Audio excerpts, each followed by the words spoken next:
Nanghatag og hinabang ang atong mga kaigsunang Muslim sa Bangsamoro government ngadto sa mga biktima sa bagyong Auring sa Tandag City, Surigao del Sur. Ani ang report.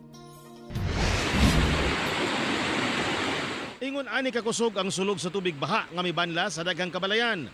Mga kahayupan og kaptangan daplin sa sapa sa Tandag City, Surigao del Sur atol sa paghapak sa bagyong Auring niadtong Pebrero.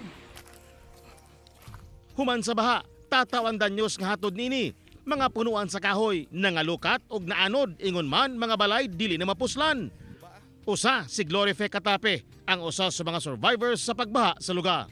Kay grabe ginaman sila na ko ang kalisod nga di sir. Kapati mga pagkaon sir na lamin na kinikanan sir. Mga tiguang na. Busa, dako na lang ang pasalamat sa mga apektado sa bagyo sa tabang gikan sa Bangsamoro government. 5,500 packs nga dunay sulod nga pagkaon, emergency kits ug hygiene kits sama sa mga malong, banig, diapers ug gamit pangluto ang gipang-apod-apod.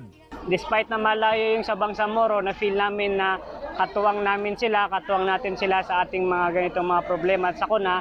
Dakong pasalamat sa Tandag LGU sa hinabang gikan sa barn. Nasa La Nina phenomenon kami.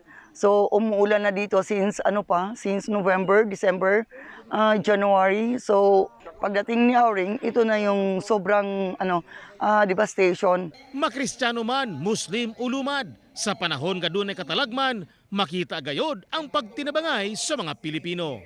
And as part of our duty, it is important that we stand together. Ako si Teco Campo para sa One Mindanao.